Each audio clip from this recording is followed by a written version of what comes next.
there everyone, and welcome back to my next episode on the Welsknight Patreon server. I am Mar, and I have made quite a few changes, mostly small changes, but they were kind of time-consuming changes. I've been working on this for quite a few hours today.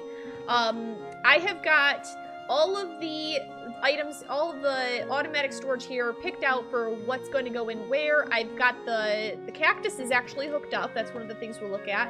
And I've got placeholders for these four. Our vines, beetroots, which technically is hooked up as well, carrots, and potatoes. Now the thing with the beetroots is, since it's a manual farm, it's not like we're going to get a whole lot of these. But I do have something that we can do if we go and harvest some beetroots. If we come down here, and let's say we just, you know, harvest a couple of beetroots, that's good. We could put in we can replant it right there, and we ended up with 10 beetroots, which is, you know, nothing, but, here's the beet shoot. I added a beet shoot. No seeds, because it'll mess up the sorting system, but I can chuck those beetroots right on down, and what happens is we're gonna be too late to see it happen, but they get sent down this chute here, and, ooh, did you see that? There they go. They're getting sent on up. They come down and they land at this point right here.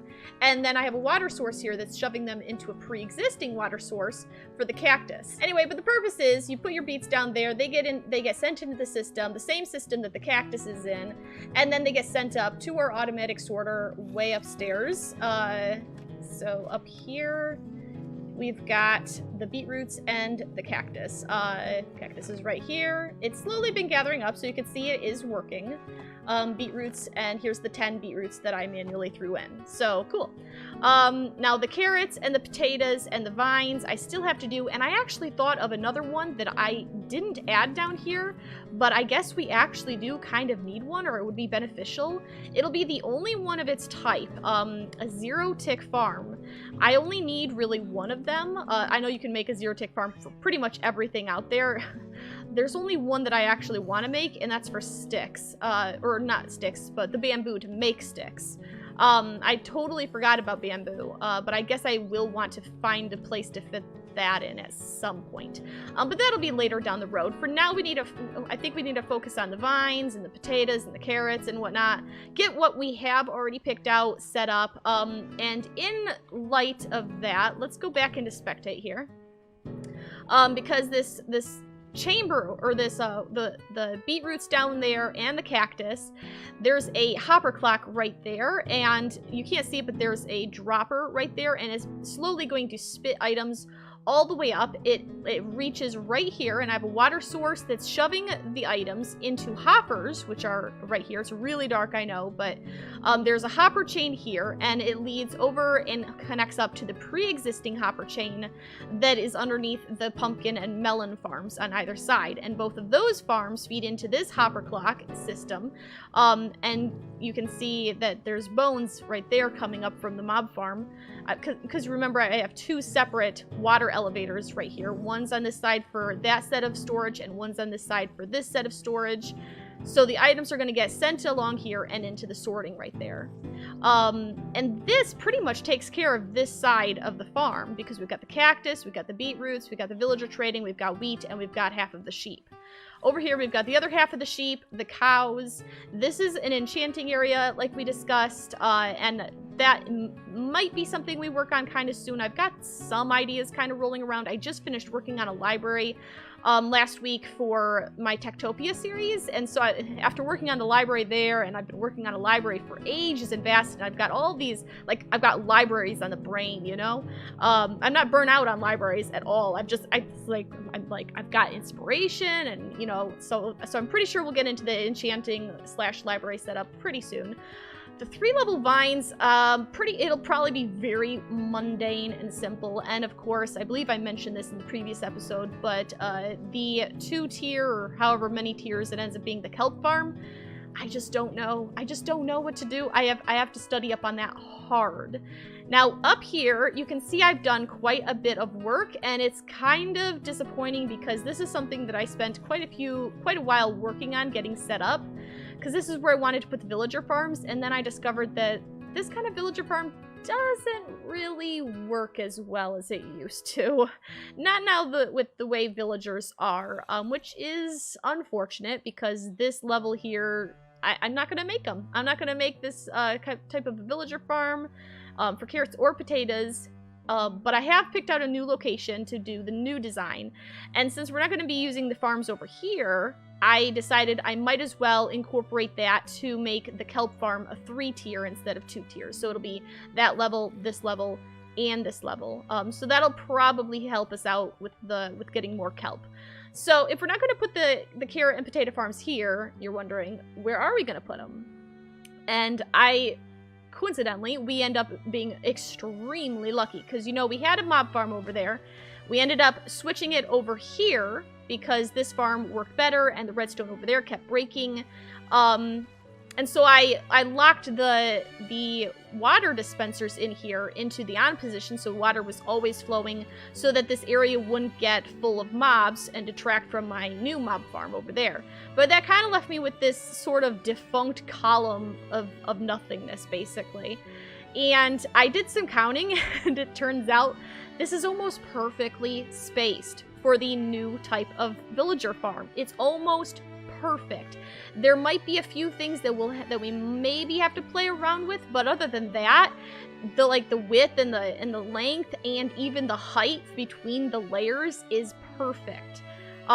So that makes me really happy, and it's so far down. I'm talking about the Logical Geek Boy design, and each layer, so here's a layer, there's a layer, I've got like 8 or 9 of these layers. Each layer will net about 400 carrots or potatoes per hour.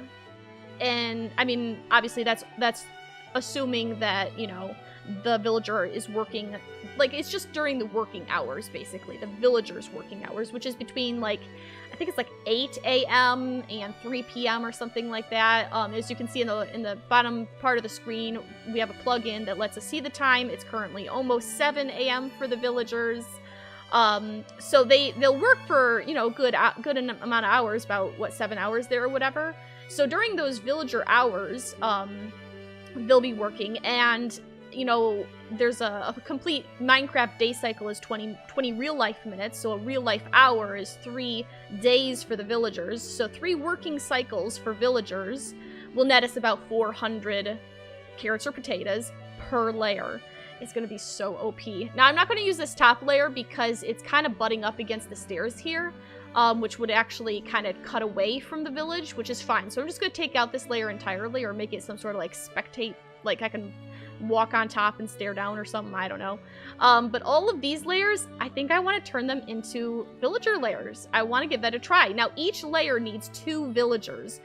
So I've already set up my villager farm. I had it deactivated so that the villagers would automatically go bye-bye. They go to villager heaven when they fall down here. But I've got the water flowing again so that they're safe. And I've got some guys already here. And I have some guys already over here as well. These 2 here, and what is that? 7 right in there. I'm gonna need about 16 villagers, I think, because I think I had 9 layers, including this top one, so if I take it away, that's 8 layers. So 2 villagers per layer, so about 16 villagers I'll need to fill this area out.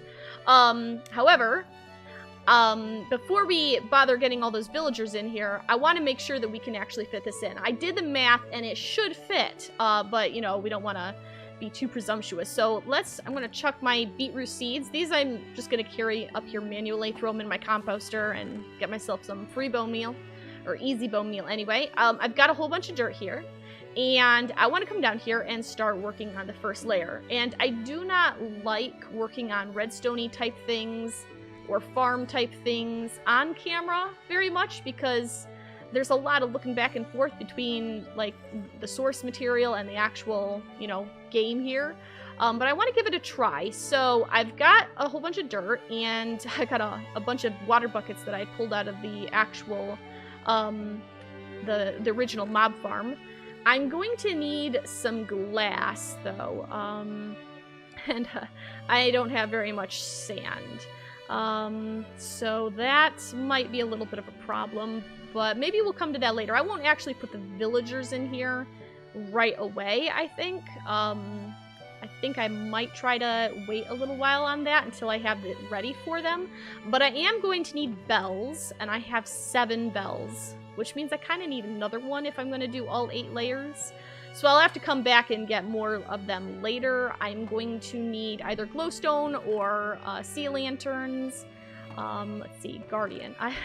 Well, I can run over to the Guardian farming and make myself some sea lanterns. I'd probably do that. I don't have very much glowstone left. Although I could trade for it. Maybe that's what I'll do. Because I have been using glowstone pretty much everywhere else in the base, so maybe I'll do that. Let's see, what else am I going to need? I'm going to need stairs. Well, that's easy enough. I'll just use stone stairs. Glass. I am going to need to get glass. I'm going to have to go do more digging. Oh, man. You guys know how much digging I've done recently for the End Island, all the TNT. Okay, so I think that's all pretty easy, though. Get some sand for glass. I need to get 1 more bell. I need to get the glowstone or sea lanterns. It's not too difficult. Okay, so let me take a quick break here. Let me see if I can't get those resources together, and then we can start working on it and try and get at least 1 layer finished. Alright, so I'm ready to start on our first layer here. I am right beneath the topmost layer, the one that I'm most likely going to either remove completely or just turn into some sort of observation deck type thing. And this is going to be, this layer I'm standing on is going to be the first layer we actually use. So here's the center point. I'm going to mark that with a torch. We're going to have to do a lot of digging out for all of these, the slabs here, which is fine. They'll just go down into the mob farm, like the collection system down there, and get whisked into the mob farm. I can collect them later. Or not mob farm, but the collection system, you know, where your bones and the zombie flesh and all that used to go and does currently go for the new one. So we have the center point here. We need to go out in 9 blocks. So 1, 2, 3. Oops, nope. 4, 5, 6, 7, 8, 9. And then on this 9th one here, it needs to be 3 wide like that. And of course, you're gonna have to fill in all of the inside spot. But first, let's just build our polar axis, or our cardinal points, if that's a better way to describe it. So let's dig out this as well. And we're gonna go 1, 2, 3, 4, 5, 6, 7, 8, 9. Give it a wing on both sides. And 1, 2, 3, 4, 5, 6, 7, 8, 9. Give it a wing on either side. And then, of course, on this side as well. 1, 2, 3, 4, 5, 6, 7, 8, 9. With a wing on either side. And then I need to fill this whole thing in. And it's just going to go straight at a diagonal, just like this. Pretty much exactly the way, honestly, exactly the way the original mob farm was. You're just going at a complete diagonal all the way from one end to the next. Just like this. So now I just need to dig this out and replicate this on the other 3 sides. So let me do that real quick and I'll be right back. Okay, so I got the entire platform put in place, and as you can see, it goes almost right up to the corner of the pre-existing walls in here. Now, in most of the spaces, even if we did need expanded a little bit, that would be fine. There's only one section of this, and you could kind of hear it right here. And you can see right here, this is like the only thing that we might run into problem with is the existence of these trapdoors. But I think we should be okay. And like right on the other side of these walls over here, like down just a smidgen next to the trapdoors is where we put in the melon farm and the pumpkin farms. But I still think we should be okay. Anyway, continuing. So we've got our grass, or our dirt in. And now I need, here we go. I got some glowstone. And we need to put 4 glowstone on each diagonal side. And the positioning is specific. So you put one right here and one right here on either side of the 3 wide sections. So right there and there. And here and here. here, and here. And then the other two spots along the diagonals is you from the first glowstone, you skip one and you put a glowstone. And from the other side, you go glowstone, skip one, and then glowstone. So then in the direct center, there are two blank spots right next to each other. And you can do that on all the four sides as well. So just like this. Oop, nope, not like that. Like that. And then right here and right here. So now all of that lighting is in place. Ooh, I just realized there was one other thing that I actually do need, and I actually don't know if I have any of it. Let me quickly double check if I have any. If not, I'm going to have to make a mad dash out here, because we're going to need it in just a moment. Now, where would I even put something like that? Here, maybe? No, here? I don't have... I cannot believe I don't have any. I need sea pickles. I need sea pickles. Okay, let me quickly cut real quick and see if I can scrounge out some sea pickles real quickly. Alright, sea pickles acquired. Now we need a bit of glass. I'm just gonna grab a couple stacks. I'm probably gonna need more, but... Alright, so I believe yep, this is our center point. So what we're gonna do in our center point is we're actually gonna break that. Now this is gonna be a little tricky because we're not starting at the bottom. It'd probably actually be better if you started at the top. And after I do this one layer, I probably will go to the very bottom and start way down there and work my way up. But what we need to do is we need to put a glass block right here. We're going to actually break those two that I originally placed underneath here, but we can do that later. So on this glass block here, we're going to put 4 pickles. Now right now they're not doing anything, but as soon as we put in the water, they now give off light. And between the pickles and the glowstone there, it should keep the light level above, looks like it's 9 or above actually. So it's plenty lit up in here, which is good. So that's taken care of. Now the next thing we're going to want to do is take some, let's see, because this is only going to provide water for some of the territory. And of course I forgot to get my, I forgot to bring my stairs down. So let's quickly just kind of do one of this sort of a thing. Come in here and get ourselves some stairs. And I guess we're not going to need nearly that many. Honestly, 1 stack should probably do it. While I'm up here, I'm also going to need composters. I only got 6. That's fine. I can make 2 more later. Not a big deal. They're easy enough to make. So what we're going to do is we're going to come in here and get rid of that, of course.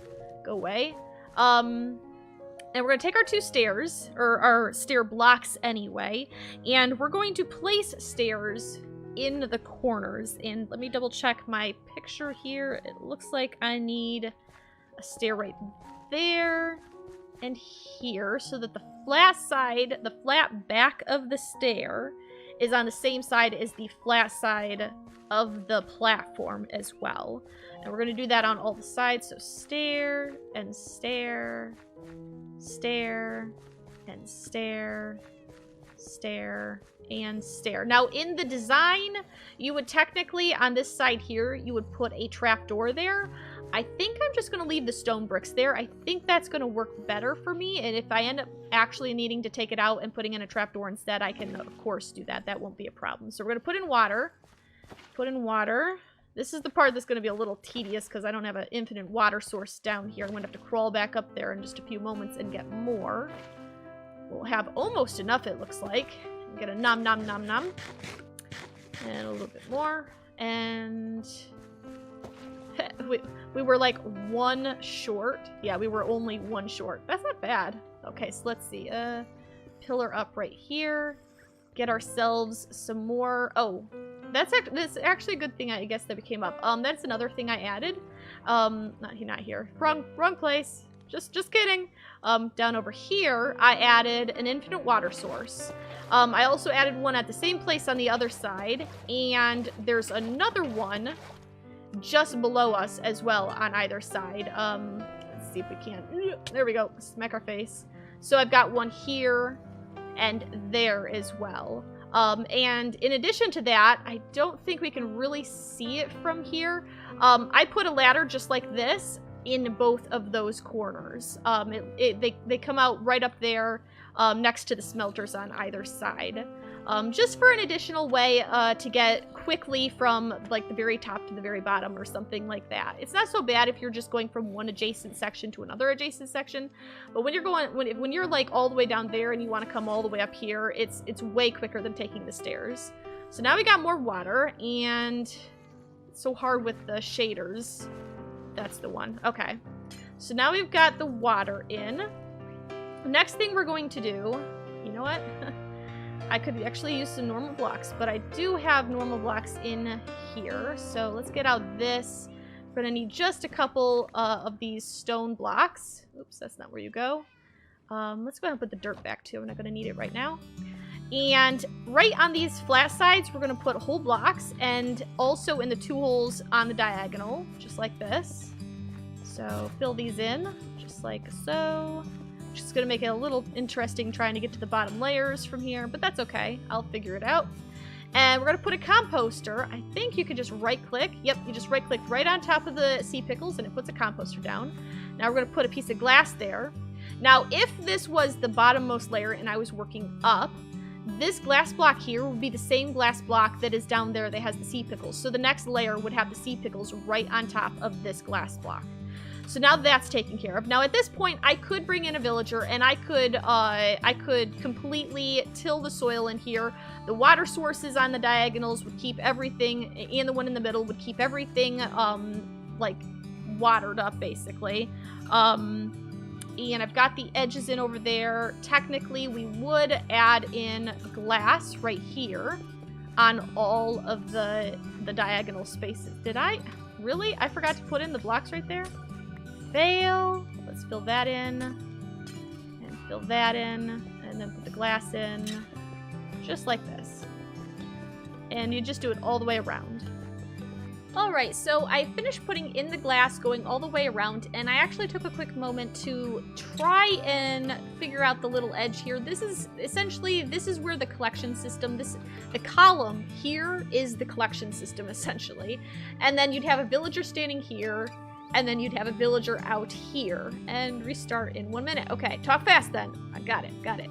And then you'd have the bell here, and the mechanics is that the villager's working in here, and then during meet time, it will detect the bell, and it'll want to come over here. It's designed to make sure it gets close enough to also detect its friend, the other villager right here.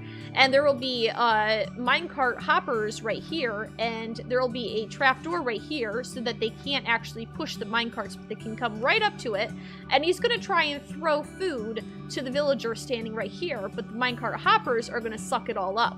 So that's how it all gets picked up, and the bell's here. Boing! Oh no, I hope that didn't do anything weird to my villagers.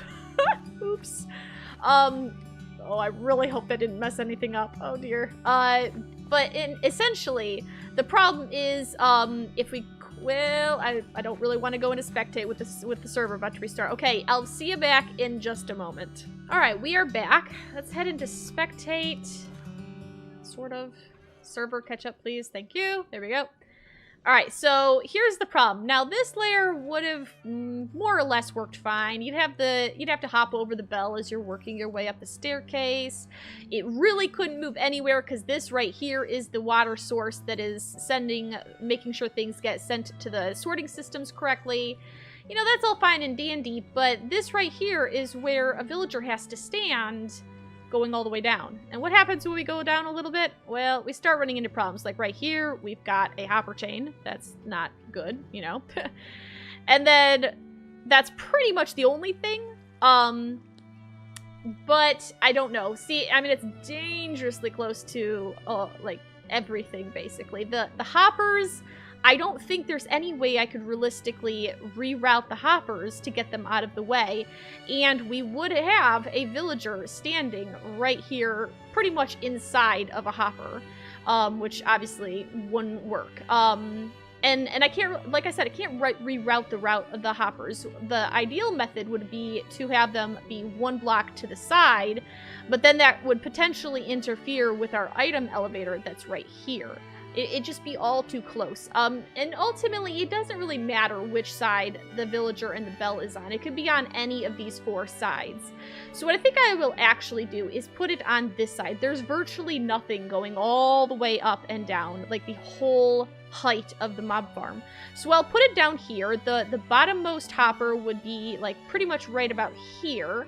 And then what I can do is just feed the hopper chain, like put it into a water collection system and have it spit off towards, let's see, right here. This is the one I would need well, I mean, I guess it could go to that one as well. Either one of these, I'll be at an equal distance from either one. So I would just need to set up a quick and dirty little easy, water, like just channel to send things into this hopper right here.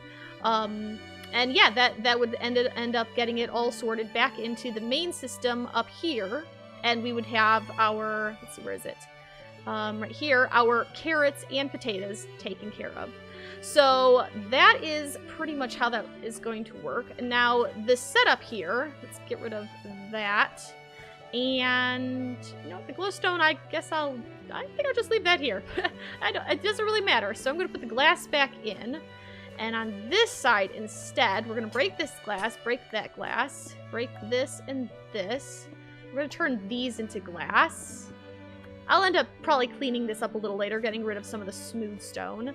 Now, I had put the glowstone in the floor. The original design actually has it in the back on the floor. So right here is where you would put it. So let's see, glowstone. And then a glass, and then a bell right there. Villager will stand here once we get him in, and right here is where I will put the minecarts. Now the system here, I mean, it kind of assumes, oops, that's not what I wanted to do. Goodbye, blocks. The system here assumes, again, like I said, it'd be better if I was working from the bottom up instead of top down, because each system, each layer is going to be feeding off of the one below it. So I'm going to put that there temporarily. I'll end up breaking that later, and I need some redstone stuff. So let's get that out. Hopper. I'm going to put a hopper here and put that back. Well, I'm going to need 2 hoppers. Let's put those there. And I'm going to need 2 minecarts as well. Right. Just a second. Let me grab some minecarts really fast. I know we're running out of time for the episode here. Alright, I've got our hopper minecarts now, and I'm just going to take a normal rail. We're going to put a normal rail right there, and we're going to put a hopper minecart on top of that rail. And then we're going to carefully just get rid of that rail. And it's going to get sucked up, and it's just going to sit in the hopper. We'll go down and get it later. And now I need, I think I put it in this shulker box. No, the other shulker box. Come here, you. I need some trapdoors. What we're going to do is we're going to put a trapdoor in the same block as the minecart, which we can do now that we've removed the rail line down there. So we're going to put it right here. And we're going to put a rail line on top of that, which I didn't even know you could do that, but apparently you can. And put that there. And then we're going to break the trapdoor. Boop. And it's going to, this minecart is going to sit perfectly on top of the one below it. And we're going to put another trapdoor right here. Now, in theory, because we're the same height as villagers... Ooh, nope, we can apparently... Oh, that's right, we can fit underneath. They can't, though. I'll have to realign these, that's fine. But the villagers can't fit underneath. So when they try to do this, they're not going to be able to. I can. I forgot that we actually can't fit underneath that. So that's essentially how this is going to work. They're going to stand here. They're going to be butt up against the minecarts here. They're going to be throwing their food to the guy on the other side. He's not going to be able to get it because all of it's going to get sucked up into here. So I'm throwing these and throwing a couple. I can't even see over there. But they're there. They're sitting right in the minecart in the hopper at the bottom. And from this point, assuming I had a villager here, and, you know, once I put those back where they should be, and I till the soil and I plant everything. I believe this farm is completely functional. Now at the very bottom, like let's pretend this is the bottom layer. This hopper, you could have it feed into a chest, but realistically that chest is going to get overwhelmed very fast, especially with the amount of layers I'm going to have. So ultimately we're going to have this hopper, like I was saying, feed into our system through a combination of hopper clocks, or item drop elevators, you know, and water channels and all that sort of stuff. But functionally, I mean, the farm is complete. This is the farm. This is the design. There's really nothing else that I am aware of anyway. It should be completely functional. So I know we're running out of time here, so I'm going to go ahead and wrap up the episode here. Between now and the next episode, I'm going to do my best to get this farm completely built out, all of the layers, all the villagers in place, and hopefully functioning. So I hope you come back in the next episode and we can take a look and see if I ran into any problems with it. But until next time, I hope you have a fantastic time, and I will see you later.